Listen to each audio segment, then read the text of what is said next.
ọ dị mma gị bụ onye na-esonye anyị na BBC News Igbo. Ọ ka bụkwa ka New Haven Market dị na ụbọchị tata ka anyị na-egosi gị ụlọ ewela iwe na ya bụ ihe mere ka o si wee dịka netwọk ọ chụpụrụ anyị. Ọnya bụ ihe anyị na-aya kamgbe tata n'Enugu. Ọ dị mma anyị egosichala unu ya bụ ime ahịa New Haven Market Enugu ka anyị gosizi unu ka iro ya bụ ahịa si wee dị tata. Ị na-anya kịta ịhụ na ebe a bụ ebe ụgbọala na-apakịcha. Ndị niile na ebe a ma onye na-enwe ngwaahịa ebe a na-erecha tomato ma groundnut oil ma rice ma ihe dị iche iche, ịgbago ifu ndị na-ele akwa na ndị na-ele ihe ndị ọzọ. Ebe a niile ka ụgbọala na-apakị. Isizie na ya bụ New Haven Market wee pụta, ịgbadabazie inwetachezie ndị nke shop nke nọ na street. Ọ dị mma ka anyị na-agbadazi ka anyị gosi unu ka ogologo ụzọ New Haven sikwa wee dị n'ụtụtụ tata.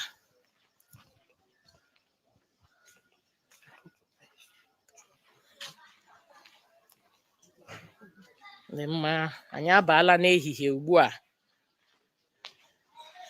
Onye na-ajụ anyị kedu ebe anyị nọ, ọ na New Haven Market dị n'Enugu ka anyị nọ wee na-egosi unu ka ndị mmadụ si wee na-erube isi na ya bụ sit-at-home nke a kpọrọ tata. Ebe a kịta bụ ndị na-ere fruit na-anọ ebe a. Ịchọọ banana, ịchọọ pineapple, mkpụrụ osisi dị iche iche.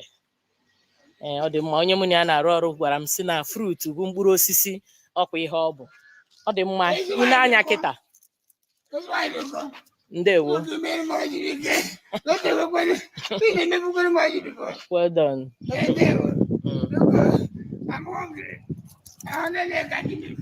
Ọ dị mma, ị na-anya aka n'ime ebe a nụnwa kịta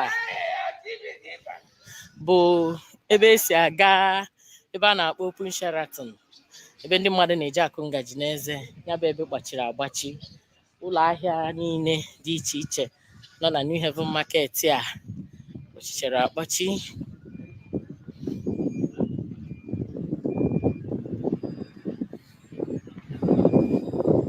Ọ dị mma, ebe anyị na-apụtazi ugbu a bụ na ya bụ New Haven Enugu.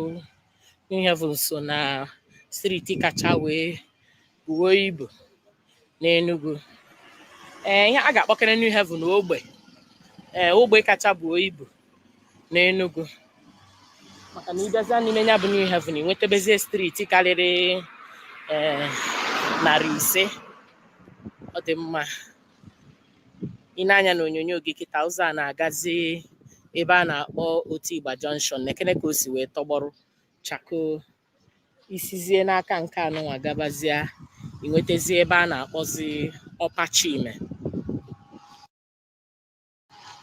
Wee bụrụ ya na ị na-anya kịta efu na ndị Enugu rubere isi na ya bụ sit-at-home nke a na-ekwu okwu ya. Dị mma, anyị ka ga na-agakwa n'ihu ka anyị gosi unu ka ụfọdụ ebe ndị ọzọ si wee dị. Ọ na New Haven dị n'Enugu. Ị na-anya kịta efu 11 Chima Avenue, New Haven Enugu.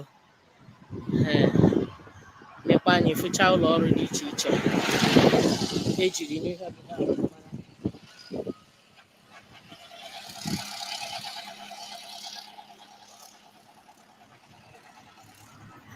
Ka ọ dị ugbu a, ndị mmadụ na-apụtazi nwantịntị. Ọ dịghịzi ka ọ dị n'isi ụtụtụ oge anyị pụtara njem a, maka ndị mmadụ dị ka onye na-anya ọ sị ka ya ka obi buru ụgbọala ya pụtawa. Ebe unu na-ahụ kịta n'ihe onyonyo bụ ebe a na-akpọ Open Sheraton, ebe a na-akụ ngaji n'eze. Onye ọbụla maara Enugu ọfụma maara ebe a. Ịgacha anya bụ Open Sheraton, ịgafete ebe a na-ere anụ a na-ata ata nke a na-akpọ suya. Nekwe n'anya n'aka nke a, ifu ebe ndị Enugu na-abịa atachi bread, Tasty Bakery na ebe a na ndị ọzọ. Enwekwara St. Callistus Parish, New Haven Enugu. Ọ nọkwa n'ogbe.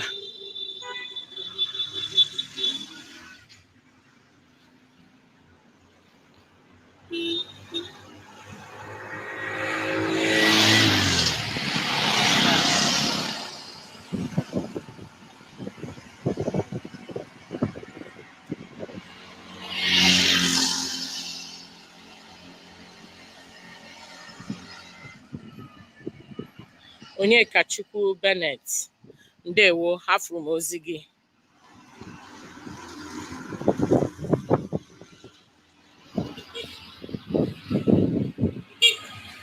Ọ dị mma, anyị ga-aga nwa obere oge tupu anyị akwụsị ihe ngosi a anyị na-egosi unu n'ụtụtụ a.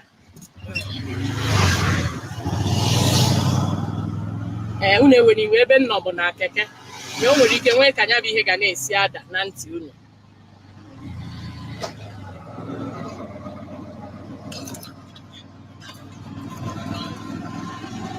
Ebe a bụ ebe a na-akpọ Otigba. Ebe mana akụkụ nke a bụgodi New Haven Junction, ụzọ na-esi Bisala Road pụta anya Independence Layout, irute New Haven, ịgazia nwa obere n'ihu kịta unu ga-ahụzi ya bụ Otigba. Chinagọrọ m Ejimọfọ, afọ m ozi gị, ndewo.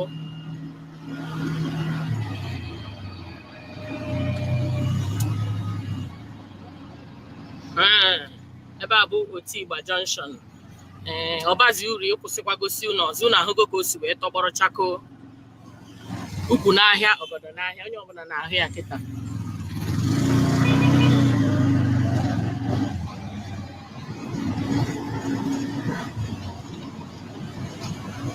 Anyị na-agbada anya bụ Chinatown ka anyị na-atinye isi kịta.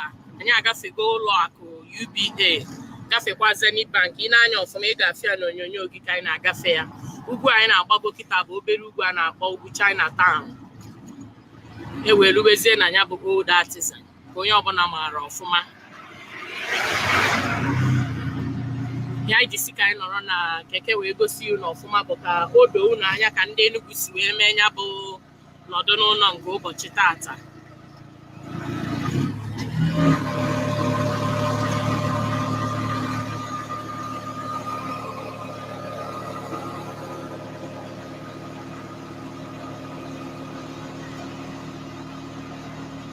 Ebe anyị na-erute kịta bụ ebe a na-akpọ Old Artisan.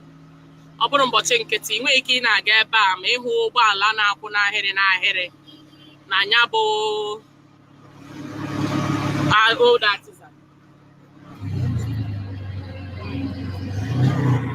Ọ dị mma, anyị egosibugo unu Old Artisan Market anyị na-agafe ugbu a.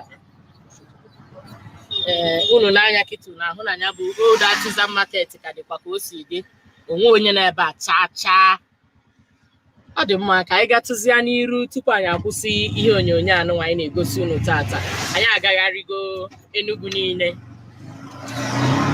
Ebe anyị na-abịa kịta bụ ebe a na-akpọ Njemanze. Njemanze nọ n'iru ugbu a.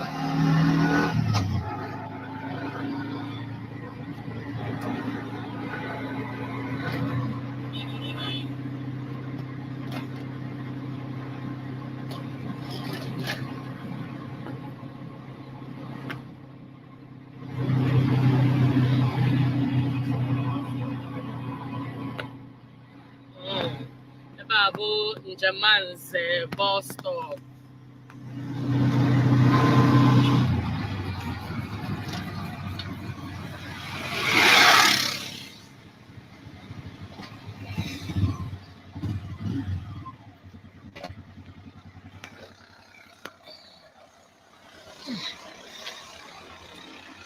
Ndị Igbo na-esonye anyị, unu afụgo ka anyị si wee gosi unu ihe mmemme a tata, na anyị bidoro n'isi wee ruo na ikpeazụ.